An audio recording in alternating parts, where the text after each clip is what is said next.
Colegas, a nombre de la Autoridad de Supervisión del Sistema Financiero, agradecemos su presencia en esta conferencia de prensa. Voy a presentarles al licenciado Pedro Asturizaga, director de Estudios y Publicaciones de ASFI, quien va a dar la conferencia, también al licenciado Amílcar González Lima, director de Normas y Principios, y al ingeniero Willy Carranza, director general de Supervisión Consolidada. Voy a ceder la palabra al licenciado Pedro Asturizaga para que empiece, por favor. Muy buenas tardes y bienvenidos a esta autoridad de supervisión del sistema financiero. Queremos dar a conocer a través de esta conferencia de prensa cuál es el comportamiento que han tenido la cartera y los depósitos del sistema financiero boliviano al primer trimestre de este año, en virtud de ciertas noticias que se han difundido que no reflejan en verdad la situación de nuestro sistema financiero. Vamos a iniciar con la cartera de créditos, la cual queremos recalcar que continúa creciendo.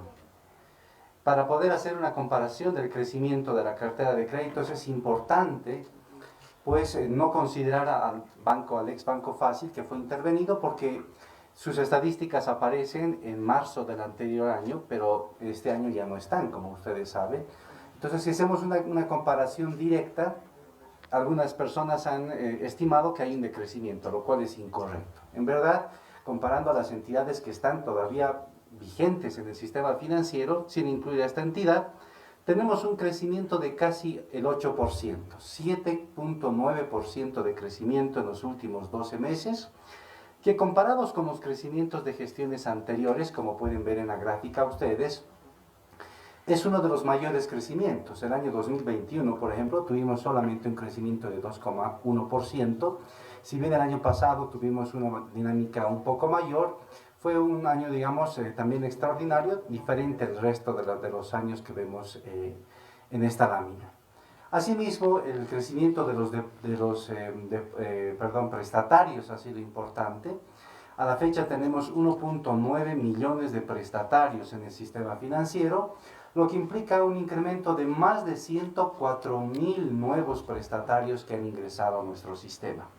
Cuando vemos esta circunstancia por tipo de crédito, podemos observar que el microcrédito ha sido más beneficiado con el crecimiento de la cartera, con 6.458 millones de bolivianos. Participa con el 41% del incremento total, que ha sido de 15.719 millones. Le siguen al microcrédito el crédito de vivienda, el empresarial, el consumo y el PYME, como pueden ver en la lámina, con menor participación, pero no menos importante. Todos los tipos de crédito han sido positivos en cuanto a su crecimiento. No hay ningún tipo de crédito, como se ve en la lámina, que haya decrecido, ¿no? Inclusive el crédito PYME, que ha tenido la menor dinámica de todos, pero que eso viene, digamos, de muchos años atrás. Además es uno de los más pequeños en el sistema financiero, también ha tenido un incremento de 934 millones. ¿Qué ha pasado con los depósitos del sistema financiero? Estos mantienen una importante dinámica de crecimiento, al igual que la cartera. En este caso es mayor aún la dinámica que se ha observado en los depósitos. De hecho, en los últimos 12 meses tenemos 12% de crecimiento de los depósitos, ¿no? Como puede verse a marzo de 2024, con lo cual hemos podido alcanzar a más de 220.000 millones de bolivianos, y este crecimiento es el mayor observado en los depósitos en los últimos 4 años. Ustedes pueden ver en la lámina que, por ejemplo, el año 2023 solamente se creció hasta marzo 2,4%, el año anterior, es decir, el 2022, 7,1%, y un año antes 5,4%. Esto nos muestra pues que tenemos también una importante dinámica destacable, y más destacable aún en el caso de los depósitos, donde el incremento ha sido de 23.930 millones de bolivianos. Cuando vemos por modalidad de depósito, observamos que los que más han crecido son los depósitos en caja de ahorros, que participaron con el 33% del incremento. Le siguen los DPFs a la vista y otro tipo de depósitos con menor porcentaje de participación. También queremos destacar que este crecimiento de los depósitos sigue acompañando el proceso de bolivianización de esta variable en nuestra economía. En la siguiente lámina vemos la bolivianización tanto de depósitos como de cartera de créditos. Al lado izquierdo podemos ver los depósitos por tipo de moneda, que han alcanzado hasta marzo de esta gestión a casi un 90% de bolivianización. ¿Qué quiere decir aquello? Que el 90% de los depósitos estén bolivianos.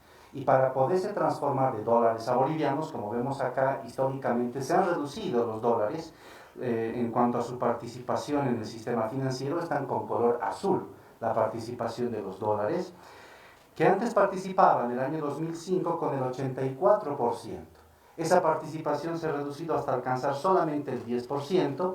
Para que esto se dé, los depósitos en moneda extranjera se han tenido que reducir, y eso es lo que ha ocurrido el último año también, como ha venido ocurriendo durante todos los años anteriores en los cuales podemos observar esta dinámica de los depósitos en moneda extranjera. En cuanto a la cartera, también en moneda extranjera y nacional se observa el mismo comportamiento.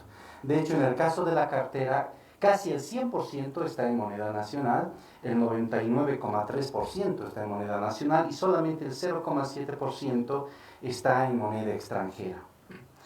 Cuando hablamos de otros indicadores, de los cuales también se ha estado hablando mucho estos días, entre ellos el índice de mora, se puede ver que este indicador, que nuestro sistema financiero alcanzó en el mes de marzo el 3,4%, tiene un promedio en la región de 3,6%. Es decir, en la región es mucho más alto el indicador de morosidad que en nuestro sistema financiero. Tenemos países, por ejemplo, como ven en la lámina, que tienen un indicador de mora de hasta el 5%. Nosotros tenemos un índice de 3,4%. Pero hay una diferencia cualitativa bastante importante en cuanto a nuestro índice y el índice de estos otros países. En Bolivia consideramos que un crédito está en mora después de 30 días que tiene un retraso. Como podemos ver en la parte superior de la lámina, 30 días es el retraso que se considera, pero en la mayoría de los países a nivel internacional se consideran 90 días. Entonces, recién después de 90 días los créditos se consideran en mora en gran parte de los países a nivel internacional. Esto pone a nuestro indicador pues, con un nivel de exigencia mucho mayor y una calidad mucho mayor. Solo en 30 días entran en mora y aún así estamos con un índice menor al promedio regional. Asimismo, también hay que recalcar que este indicador implica que el 97% de los prestatarios, casi todos, estarían pagando puntualmente sus créditos. Por lo tanto, la calidad de la cartera de créditos de las entidades es muy importante. Por otra parte, si vemos históricamente el indicador, acá tenemos una comparación desde el año 2002. El año 2002 teníamos un índice de mora en diciembre de 16,5%. El año 2005, 10,1%. A la fecha, como dije, es 3,4%, sin considerar todavía que este indicador muy probablemente vaya a reducirse en el segundo semestre, porque este indicador tiene un comportamiento estacional. Cuando digo que tiene un comportamiento estacional, estoy diciendo que no es el mismo valor que tiene en ciertos meses respecto de otros. En los primeros semestres de cada año, el indicador tiende a incrementarse, principalmente los meses de febrero y marzo. El indicador se reduce ligeramente hacia el mes de junio y cierra el más bajo del año, por lo general, el mes de diciembre. Entonces esperamos que este índice todavía se reduzca hasta diciembre de esta gestión. Sin embargo, el incremento observado, ciertamente ha habido un leve incremento desde diciembre del año pasado. ¿Por qué se explicaría? Hay algunos factores que hemos identificado, al menos 5 factores. El primero tiene que ver el efecto rezagado de la pandemia. Todos sabemos que durante la pandemia se difirieron los créditos, los negocios cerraron, pero para lograr aquello, o sea, veíamos que el crecimiento, por ejemplo, del Producto Interno Bruto, el ingreso del país, fue negativo con más del 8%. El índice de mora se congeló normativamente, se quedó en 1,5% por el tema del diferimiento. Nadie podía ser reclasificado como moroso, aun cuando no esté pagando sus créditos. Ahora eso se ha eliminado, pero ese efecto no lo habíamos sentido nunca. Nunca hemos tenido un índice de mora que se haya incrementado de forma correspondiente con la caída que hubo en el Producto Interno Bruto el año 2020. No, sin embargo, eso se ha controlado y eso es una de las razones que estaría explicando ese leve incremento también en el índice de mora que vemos actualmente. Otra de las razones está relacionada con los conflictos sociales que hemos tenido. Desde el año 2020 hemos visto varios conflictos sociales, particularmente en Santa Cruz, que es el que concentra la mayor parte de la cartera. Hemos visto, por ejemplo, conflictos que duraron muchísimos días, cercanos inclusive a un mes. Entonces es obvio que en un departamento que tiene tanta cantidad de cartera y producción a nivel nacional, si hace un paro, un conflicto social, tiene que haber un impacto rezagado.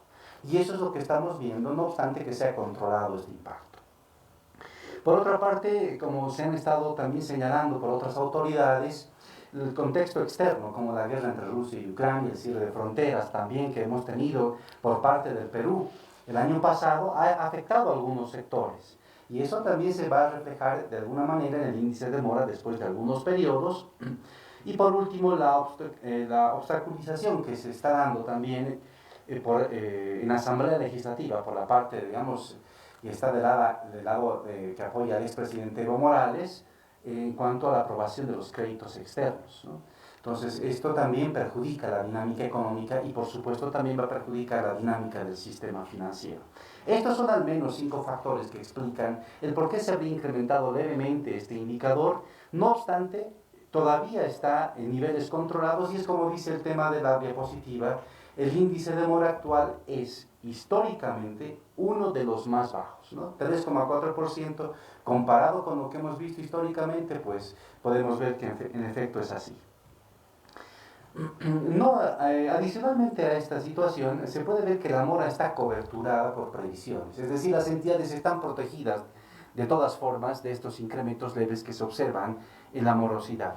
Actualmente tenemos como previsiones totales más de 10.000 millones de bolivianos y la mora alcanza 7.200 millones de bolivianos al mes de marzo. Eso quiere decir que tenemos un excedente de previsiones de casi 3.000 millones de bolivianos, 2.850 millones. Estas previsiones siguen creciendo, de hecho en la última gestión se incrementaron en 18% y eso pues nos tranquiliza mucho porque nos hace ver que el sistema financiero se mantiene sólido y está protegido con este colchón de previsiones en el caso de que gran parte o alguna parte importante de esta cartera que está en mora pueda llegar a no pagar en efecto sus créditos. En cuanto a las perspectivas futuras, ¿qué podemos esperar de la cartera y de los depósitos los próximos meses? Hay que recalcar que en este momento existe una liquidez suficiente como para tener una mayor dinámica inclusive de la cartera de créditos.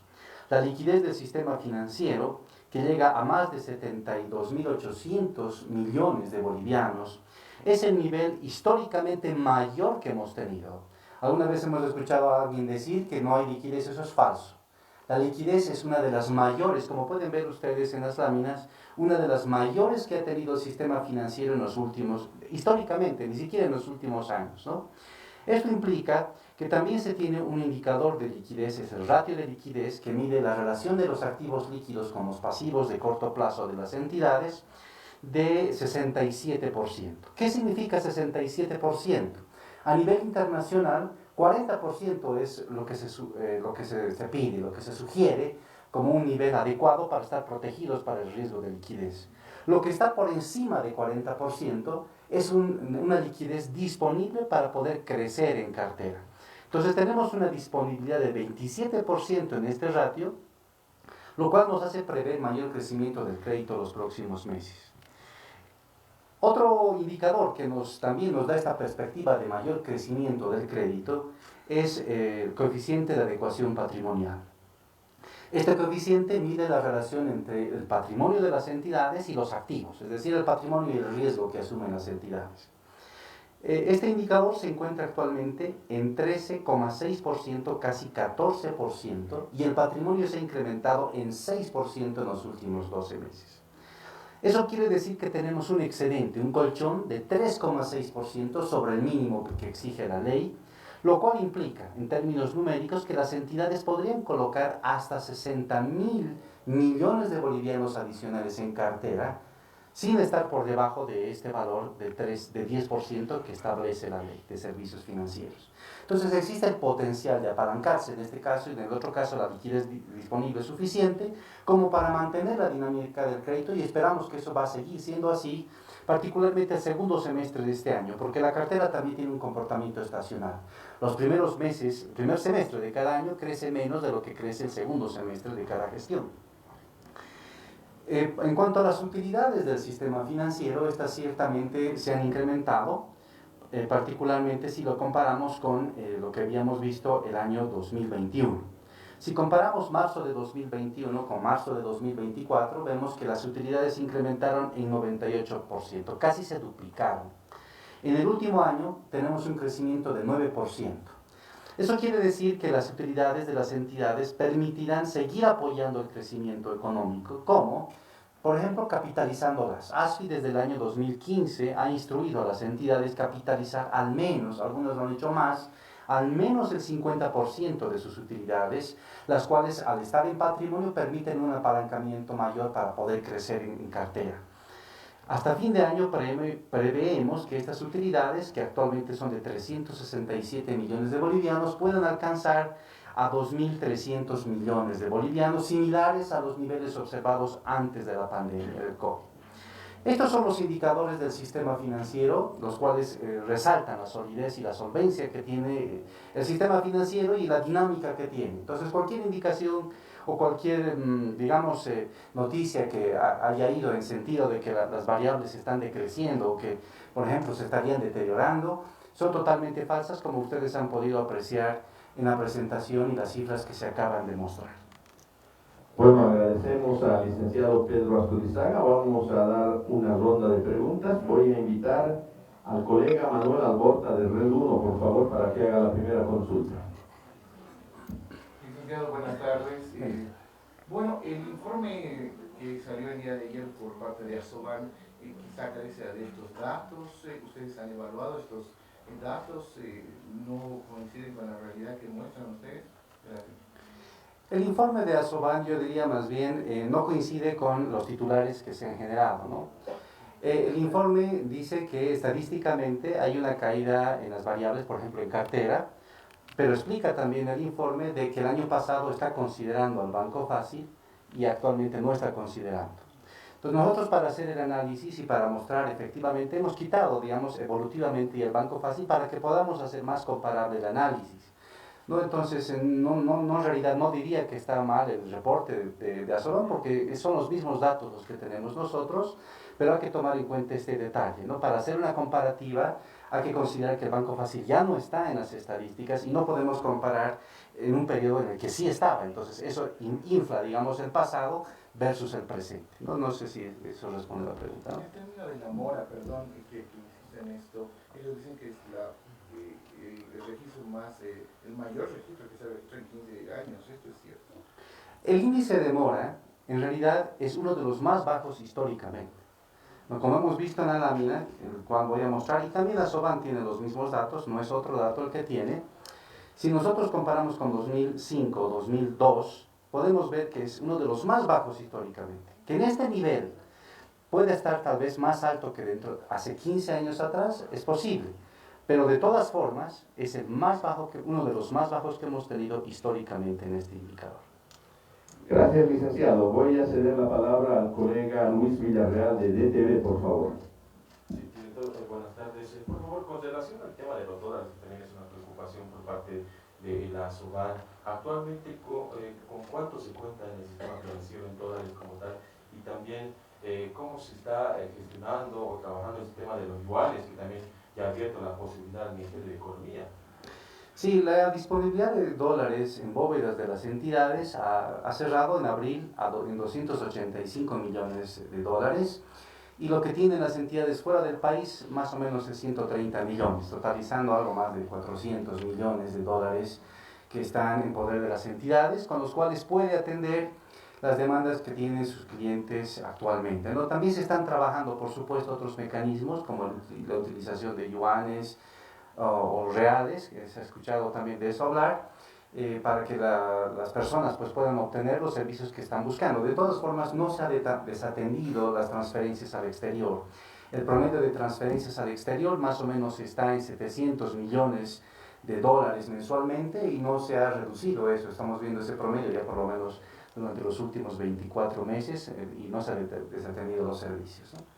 Bueno, vamos a continuar. Les voy a pedir que las consultas vayan dirigidas al tema, por favor. Voy a ceder la palabra a la colega Diana Doria Medina de ATV, por favor. ¿Cómo está? Hola, buenas tardes. Dos consultas. La primera mencionaba que, por ejemplo, las carteras de ahorro en dólares habría reducido. ¿Esto a qué fenómeno se debe, dejando de lado la bolivianización? Esto no se parece de ser una política que lleva más de 14 años. La gente diría que es porque no hay dólares para poder depositarlos en la banca. Y la segunda, por favor, si me permite, si bien están creciendo las carteras para sacar créditos, hay algunos en la población que dicen que no es fácil poder acceder, en especial ahora que la población no puede acceder a contratos con ITER, no así con consultorías, y los bancos estarían permitiendo inclusive los créditos de vivienda social ya no a un plazo de 30 años, sino hasta 25. ¿Esto es verdad? ¿Hay tiempos, lapsos en los que pueden reducir los plazos para pagar los créditos de vivienda social? Gracias. Bien. En cuanto al primer tema relacionado con la moneda, en los depósitos, el fenómeno de la reducción de los depósitos en moneda extranjera no es reciente. Entonces no es algo del último año y tampoco es que no existan moneda extranjera para poderlos depositar. Más bien está relacionado con que las personas en muchos casos están transformando sus depósitos en moneda extranjera a bolivianos y por eso hay más bolivianización. Y adicionalmente se puede observar que ha habido una especulación relacionada con el dólar, como bien lo sabemos, ¿no? Entonces, las entidades han estado devolviendo estos depósitos a sus depositantes en aproximadamente $1.000 millones en los últimos 12 meses.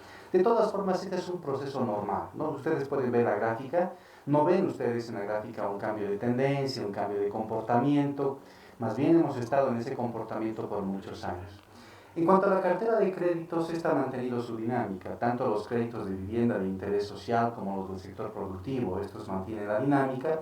Es posible que en algún caso particular alguna entidad o algunas entidades particulares hayan cambiado sus políticas en cuanto a la otorgación de los plazos, ¿no?, en los créditos, pero eso no es algo generalizado en el sistema financiero. Las entidades financieras como conjunto, como grupo, el sistema financiero, continúa atendiendo los requerimientos de sus clientes en las mismas condiciones en las cuales lo ha estado haciendo. Gracias, licenciado. Tenemos la palabra al colega Miguel Ángel Quisler de Cristo TV, por favor. Buenas tardes. Una par de consultas, por favor. La Mora nos dijo que había un leve crecimiento. No sé si nos puede dar el dato comparativo al año pasado, en ese mismo periodo, porque solamente en el periodo de este primer trimestre.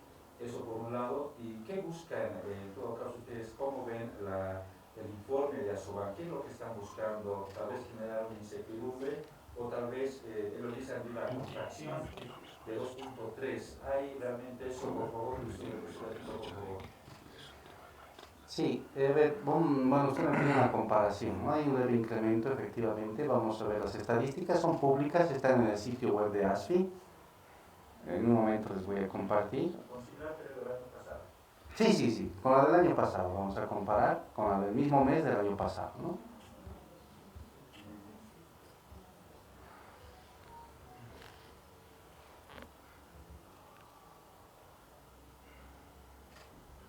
Acá está.